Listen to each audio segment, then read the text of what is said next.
இன்றைக்கி நான் என்ன செய்ய போகிறேன்னா, நல்ல 3 டேஸாக கண்டினியூஸாக மழை இருந்துகிட்டே இருக்குங்க. இந்த கிளைமேட்டுக்கு நல்ல மொறுமொறுன்னு காரசாரமான வெங்காய பக்கோடா எப்படி செய்யலாம் அப்படிங்கிறத இந்த வீடியோவில் பார்க்கலாம்.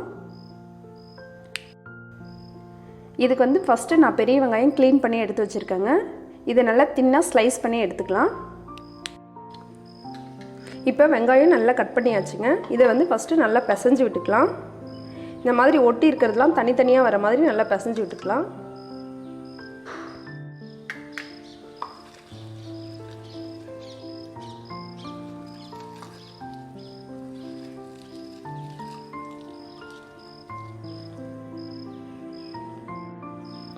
இப்போ வெங்காயம் நல்லா தனித்தனியாக வந்திருக்குங்க. நல்லா பிசைஞ்சு எடுத்தாச்சு.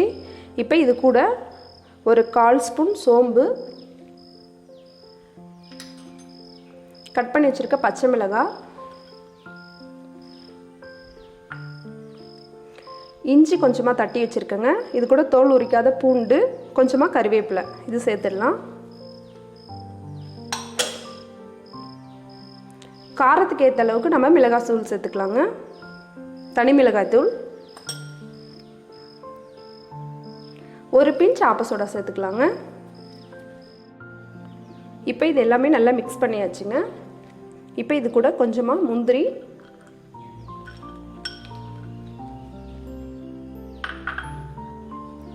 கொஞ்சம் பொட்டுக்கடலை,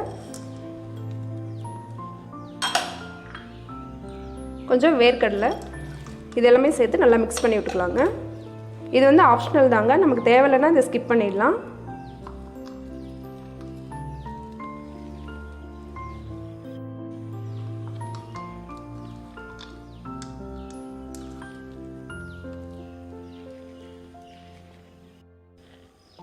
இப்போ லாஸ்ட்டாக கடலை மாவு 2 ஸ்பூன் சேர்த்துக்கலாங்க.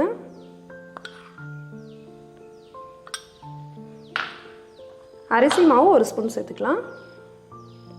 இப்போ இது எல்லாமே நல்லா மிக்ஸ் பண்ணி விடலாங்க. கடலை மாவு வந்து சேர்க்கும் போது கொஞ்சம் கொஞ்சமாக சேர்த்து பிசைஞ்சிக்கலாம். நம்ம ஒரே டைம் அதிகமாக சேர்த்துட்டா இது வந்து வெங்காய பஜ்ஜி மாதிரி ஆகிடும். இதில் வந்து தண்ணி சேர்க்கக்கூடாதுங்க. தண்ணி சேர்க்காமல் இந்த வெங்காயத்தில் இருக்க ஈரப்பதத்துலேயே நம்ம இதை நல்லா பிசைஞ்சு எடுத்துக்கலாம். இப்போ இது எல்லாமே நல்லா மிக்ஸ் பண்ணியாச்சுங்க. இப்போ லாஸ்ட்டாக இதில் வந்து ஒரு 2 ஸ்பூன் சூடு பண்ண எண்ணெய் சேர்த்துக்கலாம். இது சேர்த்து மிக்ஸ் பண்ணும்போது நல்லா மொறுமொறுன்னு நமக்கு பக்கோடா நல்லா கிடைக்கும்.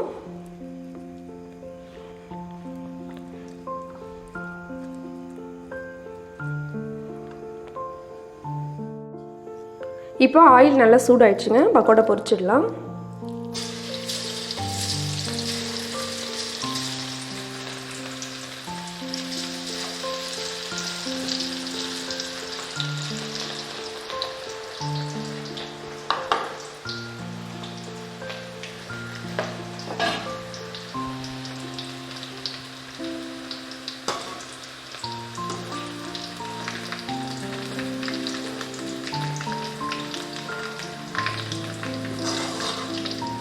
மீடியம் ஃப்ளேமில் வச்சு பொரிச்சிக்கலாங்க. அதிகமாக வச்சா கருகிடும்.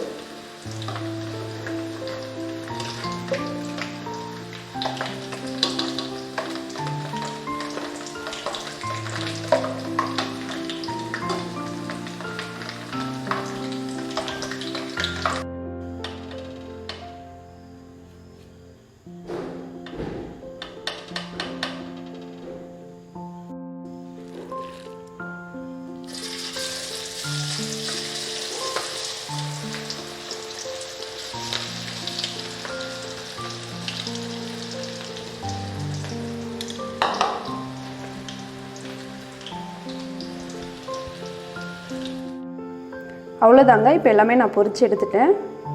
நான் இன்றைக்கி செஞ்ச இந்த வெங்காய பக்கோடா உங்களுக்கும் பிடிச்சிருந்தா மறக்காமல் நீங்களும் ஒரு முறை ட்ரை பண்ணி பாருங்கள். நல்லா டேஸ்ட்டாக இருக்கும். நான் இன்றைக்கி செஞ்ச இந்த வெங்காய பக்கோடா வீடியோ எப்படி இருந்ததுன்னு நீங்களும் ட்ரை பண்ணி பார்த்துட்டு கமெண்ட் பண்ணுங்கள். இந்த வீடியோஸ்க்கு லைக் பண்ணிவிட்டு மறக்காமல் சப்ஸ்கிரைப் பண்ணிவிடுங்க. தேங்க்யூ.